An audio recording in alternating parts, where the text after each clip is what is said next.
আজ বানাবো ডিমের পুর দিয়ে পটলের দোরমা। এটা আমার বড়মশাই খেতে চেয়েছে। তো যাই হোক, পটলটাকে দেখো চেঁচে নিচ্ছি। পটলটার খোসা ছাড়াবো না, বটিতে চেঁচে নিলাম। আর দেখো এই কাটারটা দিয়ে সুন্দর গোল করে ভেতরের শাঁসটাকে বার করে নিচ্ছি। তো এই শাঁসটা ফেলবো না, রেখে দেবো। পটলের শাঁসটা ফেলবো না। আর দেখো পেঁয়াজ কুচি করে নিয়েছি, ডিম সিদ্ধ করে নিয়েছি।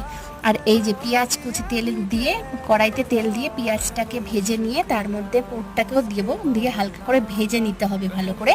ভেজে নিয়ে দেখো জিরের গুঁড়ো, হলুদ গুঁড়ো, লঙ্কার গুঁড়ো একটু দিয়ে, নুন দিয়ে ভালো করে এটাকে কষাতে হবে। কষিয়ে ডিমটাকে দিতে হবে, গ্রেট করা ডিমটাকে দিয়ে দেখো এবার পটলের মধ্যে পুরটাকে ভরতে হবে।